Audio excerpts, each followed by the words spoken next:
শুভ সন্ধ্যা বন্ধুরা। আজ হলো 27 ফেব্রুয়ারি শুক্রবার।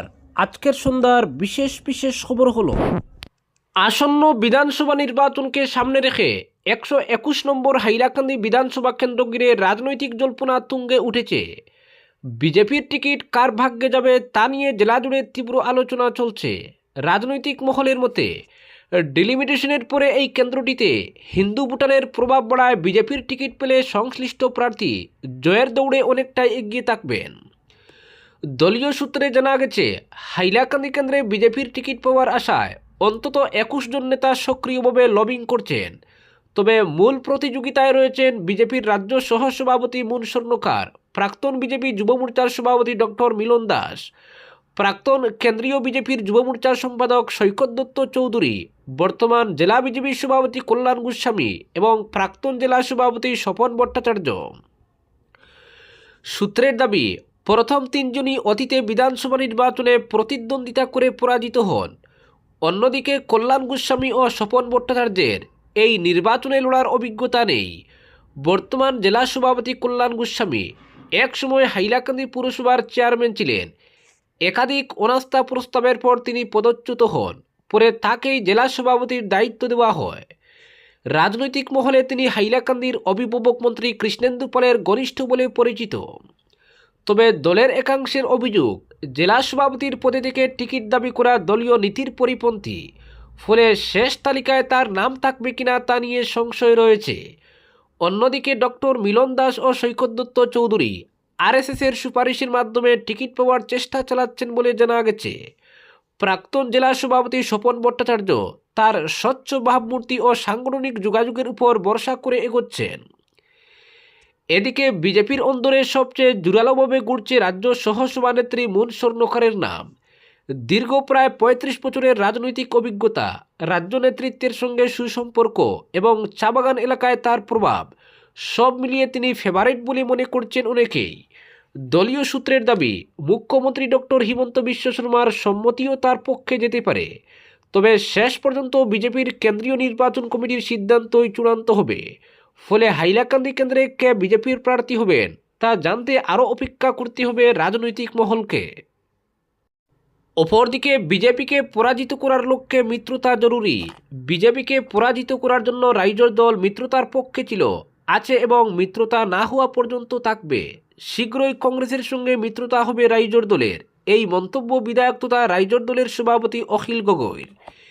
তিনি বলেন, রাইজর দল মিত্রতার প্রতি দায়বদ্ধ। মিত্রতা নিয়ে কেন জটিলতা তৈরি হয়েছে সেটা তিনি বুঝে উঠতে পারেননি। তবে মিত্রতা যে হবে সেটা নিশ্চিত, কারণ বিভিন্ন পর্যায়ে আলোচনা চলছে। যত সময় পার হচ্ছে মিত্রতার জোর বাড়ছে বলেও মন্তব্য করেন তিনি। তিনি বলেন, মিত্রতা প্রায় চূড়ান্ত, 2-3টি কেন্দ্র নিয়ে আটকে আছে। তাও 2-1 দিনের মধ্যে চূড়ান্ত হয়ে যাবে বলে আশাবাদী অখিল গগৈ। তিনি বলেন, বর্তমানে যে দুইজন ব্যক্তি শেরমান আলী ও আব্দুর রশিদ মণ্ডলের কথা এসেছে সে নিয়ে এআইসিসি নেতা জিতেন্দ্র সিং তাকে প্রশ্ন করেছিলেন এই দুজনকে কেন রাইজর দল নিয়েছে। এ নিয়ে তিনি জিতেন্দ্র সিংকে স্পষ্ট বলেছিলেন, এই দুই বিধায়কের সঙ্গে কংগ্রেসের সংঘাত ছিল। তাদের একজন আব্দুর রশিদ মণ্ডল অগপ দলে যাওয়ার জন্য প্রস্তুতি নিয়েছিলেন। শেরমান আলী ইউডিএফ দলের সঙ্গে যোগাযোগে ছিলেন। প্রয়োজনে নির্দল হিসেবে নির্বাচনে অবতীর্ণ হওয়ার সিদ্ধান্ত নিয়েছেন। দুজনের জয়ের সম্ভাবনা রয়েছে। ফলে তিনি মনে করেন তাদের জোর করে এনডিএ শিবিরে ঠেলে দেওয়া যায় না। একথা আলোচনার পর সহমত হয়েছিলেন এআইসিসি নেতা মন্তব্য করেন অখিল গগৈ। তারপর কেন জটিলতা তৈরি হলো তা নিয়ে কিছু প্রশ্ন উঠলেও অখিলের দাবি, কংগ্রেসের সঙ্গে মিত্রতা হবে। মিত্রতার জন্য দায়বদ্ধ তার দল। আনুষ্ঠানিক ঘোষণায় দেরি হলেও সিদ্ধান্ত 2-1 দিনের মধ্যে হবে বলে জানান তিনি। অপরদিকে কারিগরি শিক্ষায় নতুন দিগন্ত, শিলচরে টাটা টেকনোলজি সেন্টারের উদ্বোধন। আসামের গ্রামীণ অঞ্চলে দক্ষতা উন্নয়ন ও প্রযুক্তি নির্ভর কারিগরি শিক্ষাকে আন্তর্জাতিক মানে উন্নীত করতে এক ঐতিহাসিক অধ্যায়ের সূচনা হলো। বৃহস্পতিবার শিলচরের শ্রীকুনাস্থিত সরকারি আইটিআই এবং উইমেন আইটিআই প্রাঙ্গণে আনুষ্ঠানিকভাবে উদ্বোধন করা হলো অত্যাধুনিক টাটা টেকনোলজি সেন্টার। শিল্প সংযুক্ত ভোকেশনাল শিক্ষার ক্ষেত্রে এই উদ্যোগকে এক গুরুত্বপূর্ণ মাইলফলক হিসেবে দেখছেন বিশেষজ্ঞরা। এই কর্মসূচিটি ছিল আসাম সরকারের একটি বৃহত্তর রাজ্যব্যাপী প্রকল্পের অংশ। গুয়াহাটির জ্যোতিবিষ্ণু আন্তর্জাতিক কলা মন্দির থেকে মুখ্যমন্ত্রী ডক্টর হিমন্ত বিশ্ব শর্মা ভার্চুয়ালি রাজ্য জুড়ে মোট 17টি আইটিআই এবং 14টি পলিটেকনিক মিলিয়ে 31টি টেকনোলজি সেন্টারের উদ্বোধন করেন। টাটা টেকনোলজিস লিমিটেডের সহযোগিতায় নির্মিত এই কেন্দ্রগুলো প্রান্তিক অঞ্চলের শিক্ষার্থীদের আধুনিক বিশ্বের উপযোগী করে তুলবে। নবনির্বাচিত এই কেন্দ্রগুলোতে অ্যাডভান্সড ম্যানুফ্যাকচারিং টেকনোলজি, অটোমেশন এবং ডিজিটাল ডিজাইনের মতো আধুনিক কোর্স চালু করা হচ্ছে। এর মূল লক্ষ্য হলো যুব সমাজকে কেবল শিক্ষিত নয়, বরং সরাসরি কর্মসংস্থানের উপযোগী দক্ষতায় গড়ে তোলা। রাজ্য সরকার জানিয়েছে 2026 সালের জুন মাসের মধ্যে আরও 24টি অনুরূপ টেকনোলজি সেন্টার গড়ে তোলার কাজ সম্পন্ন করার পরিকল্পনা নেওয়া হয়েছে। শ্রীকোনা আইটিআই প্রাঙ্গণে আয়োজিত যুগ্ম উদ্বোধন অনুষ্ঠানে সভাপতিত্ব করেন প্রতিষ্ঠানের অধ্যক্ষ বানেশ বড়। কারিগরি শিক্ষার সঙ্গে বাস্তব শিল্পক্ষেত্রের সেতুবন্ধনের গুরুত্ব তুলে ধরে তিনি বলেন, এই উদ্যোগ গ্রামীণ যুবকদের আধুনিক প্রযুক্তি ও ডিজিটাল শিক্ষার মাধ্যমে স্বাবলম্বী করে তোলার ক্ষেত্রে এক দৃঢ় পদক্ষেপ। অনুষ্ঠানে প্রধান অতিথি হিসেবে উপস্থিত ছিলেন ইনস্টিটিউট ম্যানেজমেন্ট কমিটির চেয়ারম্যান বাবুল হুড। তিনি তার বক্তব্যে উল্লেখ করেন যে এটি কেবল একটি ভবন বা কেন্দ্রের উদ্বোধন নয়, বরং দক্ষতার সঙ্গে সুযোগের এক বাস্তব মেলবন্ধন। অপরদিকে ঘৃণাবাসন মামলায় মুখ্যমন্ত্রী হিমন্ত বিশ্ব শর্মাকে বৃহস্পতিবার নোটিশ জারি করেছে গৌহাটি হাইকোর্ট। মুসলিম সম্প্রদায়ের বিরুদ্ধে বারবার বিদ্বেষমূলক বক্তব্যের অভিযোগে দায়ের হওয়া একাধিক আবেদনের প্রেক্ষিতে এই নোটিশ জারি করা হয়েছে। গুয়াহাটি হাইকোর্টের প্রধান বিচারপতি আশুতোষ কুমার এবং বিচারপতি অরুণ দেব চৌধুরীর সমন্বয়ে গঠিত ডিভিশন বেঞ্চ বিস্তারিত শুনানির পর মুখ্যমন্ত্রী হিমন্ত বিশ্ব শর্মা, কেন্দ্রীয় সরকার এবং আসাম সরকারের কাছে জবাব তলব করেছে। একই সঙ্গে প্রাথমিকভাবে মুখ্যমন্ত্রীর বক্তব্যকে বিভাজনমূলক প্রবণতা বলেও তাৎপর্যপূর্ণ মন্তব্য করেছে আদালত। এই মামলা প্রথমে সুপ্রিম কোর্টে করা হয়েছিল, কিন্তু গত সপ্তাহে সর্বোচ্চ আদালত এই আবেদনগুলি গ্রহণ না করে হাইকোর্টে পাঠিয়ে দেয়। এরই সঙ্গে আবেদনগুলির জরুরি শুনানি করতেও গৌহাটি হাইকোর্টের মুখ্য বিচারপতিকে অনুরোধ করে দেশের প্রধান বিচারপতি সূর্যকান্তের নেতৃত্বাধীন বেঞ্চ সেই মামলার শুনানিতেই বৃহস্পতিবার এই নোটিশ জারি করেছে আদালত। এতে করে বিধানসভা নির্বাচনের মুখে কিছুটা হলেও অস্বস্তিতে পড়লেন মুখ্যমন্ত্রী তথা শাসক শিবির।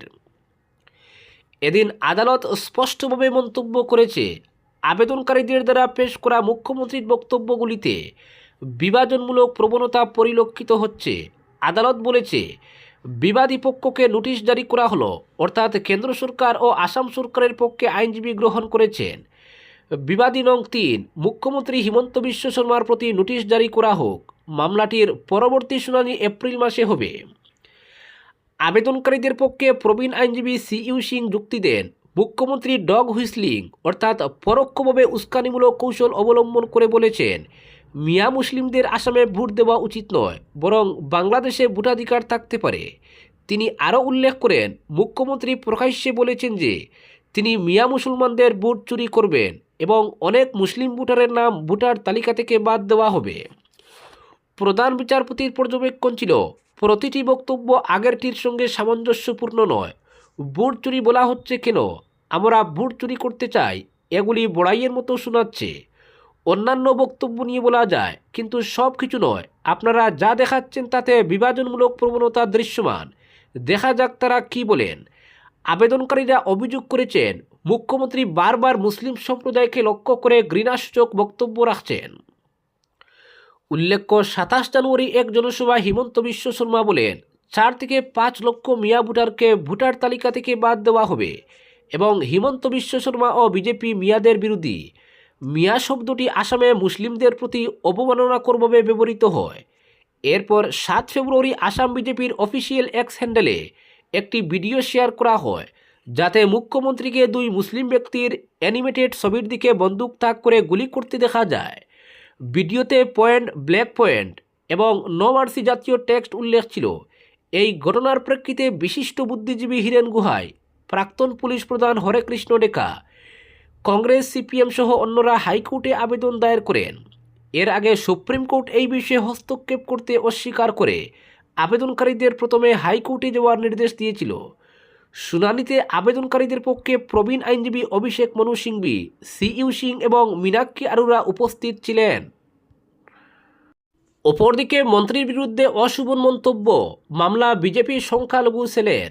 কিছুদিন আগে বিধায়ক তথা রাজ্য সরকারের মন্ত্রী কৃষ্ণেন্দু পাল পাতারকান্দিতে আসার পথে তার কনভয়টি দুর্ঘটনার কবল থেকে রক্ষা পায়। ঘটনাটি নিয়ে অনেকে দুঃখ প্রকাশ করলেও একাংশ লোক বিষয়টি নিয়ে বেজায় খুশি জাহির করে মন্ত্রীর অমঙ্গল কামনা করেছেন। এবং ঘটনায় বিজেপি সহ বিভিন্ন মহলে নিন্দার জ্বর উঠেছে। রাজ্যের একজন মন্ত্রীকে নিয়ে এহেন অশোভন মন্তব্যে অনেকে ক্ষোভে ফেটে পড়েন।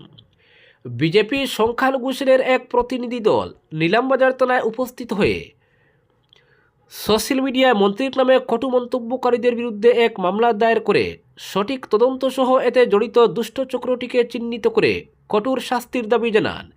এতে উপস্থিত ছিলেন আব্দুল মান্নান, মুর্তজা হোসেন, সাইদুল ইসলাম, মামুন ইসলাম প্রমুখ। অপরদিকে অবশেষে পাতারকান্দির উচ্ছেদ নিয়ে প্রতিবাদে সরব হয়েছে কংগ্রেস। আদালতের স্থগিতাদেশ থাকার পরও পাতারকান্দিতে অবৈধভাবে একাংশ পরিবারকে উচ্ছেদ চালানো সহ পরবর্তীতে তাদের অনেকের নাম ভোটার তালিকা থেকে কর্তন করা হয়েছে বলে অভিযোগ। এই ঘটনার প্রতিবাদে এক প্রতিবাদী মিছিল বের করে কংগ্রেস। পাতারকান্দি ও লুয়াইরপুয়া ব্লক কংগ্রেসের কর্মী সমর্থকরা পাতারকান্দি উত্তর রেলগেট থেকে হাতে দলীয় পতাকা নিয়ে বিজেপি মুর্দাবাদ, হিমন্ত বিশ্ব শর্মা মুর্দাবাদ, কৃষ্ণেন্দু পাল মুর্দাবাদ, নির্বাচন কমিশন হায় হায় স্লোগান দিয়ে পুরো শহর কাঁপিয়ে পাতারকান্দি সমজেলা কার্যালয়ে উপস্থিত হন। পরে তারা সমজেলার আধিকারিকের মাধ্যমে শ্রীভূমি জেলাশাসকের উদ্দেশ্যে এক স্মারকপত্র তুলে দেন। এতে উল্লেখ করা হয়, বর্তমান শাসক দলের মদতে আদালতের নির্দেশ অবমাননা করে বিশেষ করে আর্থিকভাবে দুর্বল ও অসহায় সংখ্যালঘু সম্প্রদায়ের ভূমিহীন মানুষের বাড়িঘর সহ আগরবাগানে উচ্ছেদ চালানো হয়। এতে ব্যাপক দুর্ভোগে পড়েছেন স্থানীয়রা। পাশাপাশি তাদের অজ্ঞাতে ভোট কেন্দ্র পরিবর্তন করা সহ অনেকের নাম ভোটার তালিকা থেকে বাদ দেওয়া হয়েছে বলে তাদের মোবাইলে SMS আসছে। যেহেতু গুয়াহাটি উচ্চ আদালতে সংশ্লিষ্ট এলাকার উচ্ছেদ প্রক্রিয়ার পর স্থগিতাদেশ জারি রয়েছে, এর মধ্যে উচ্ছেদ চালিয়ে এলাকার প্রকৃত বাসিন্দাদের চরম হয়রানির মুখে ঠেলে দেওয়া হয়েছে। এটা নাগরিকদের সাংবিধানিক অধিকারের উপর চরম আঘাত হিসেবে বর্ণনা করেছেন কংগ্রেস কর্মী সমর্থকরা। অবিলম্বে এই অনিয়মের তদন্ত করে উচ্ছেদিতদের পুনর্বাসন সহ তাদের ভোটাধিকার সুরক্ষিত রাখার দাবি জানান কংগ্রেস কর্মকর্তারা। আজকের বিশেষ সংবাদ এখানেই সমাপ্ত।